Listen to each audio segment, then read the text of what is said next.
You also have mentioned, when you talk about this comparative religion, your intention is to compare, but not judge, and inform, not advocate any particular religious perspective. Please clarify. Well, I've alluded to this a little bit already, but I accept, for me, there is a great mystery. And religions deal with that great mystery. And that mystery at this point in time is not understandable or answerable by science.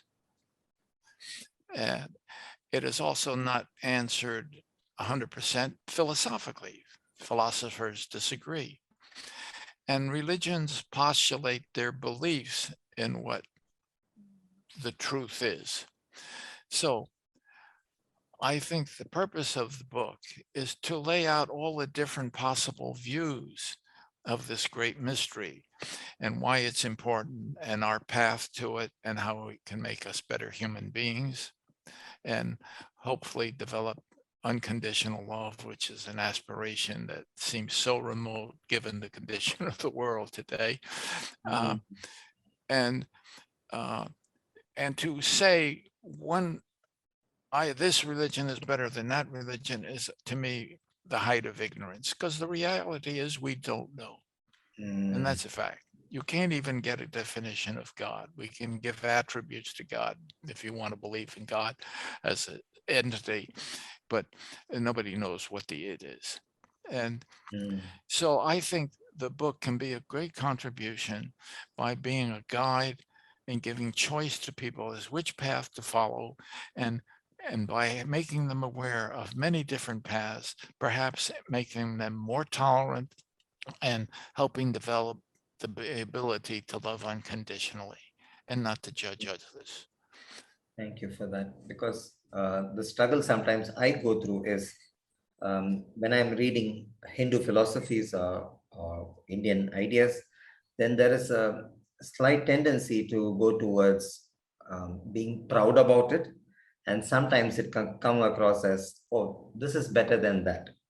So I was really curious to know, after reading so many religions, your ability to maintain a state inside of equanimity to all this is quite challenging. So, what is that which you developed inside for you to?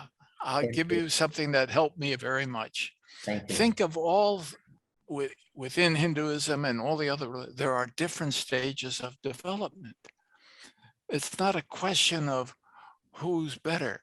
There are different stages.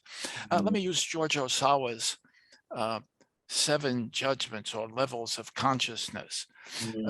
You might find somebody who's at level 1, another person at level 3. 7 is the absolute. And so one is not better than the other. You don't compare. You're not comparing apples and oranges. You're comparing apples with oranges. That's a mistake. There are different, everybody's at a different level in their development. One is not better than another. We're on the journey from San Francisco to Chicago using that metaphor. Some people are only gotten as far as Reno, Nevada, 200 miles from San Francisco. Some people are in Denver, 1,000 miles. One is not better than the other. We're all on this same journey. It's an illusion you have that one stage is better than the other. We're all going to go through all of the stages in order to get to that place. We want that place of understanding.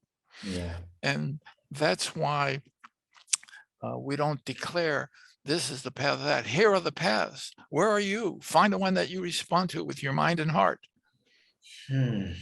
Thank you. This makes things easy. And I think the struggle of which is good and bad is getting resolved in the process when we see it as a developmental journey.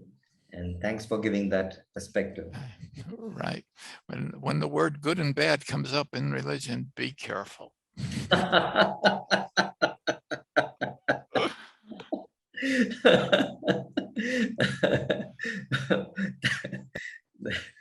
Okay, that's a good good wisdom to hold on.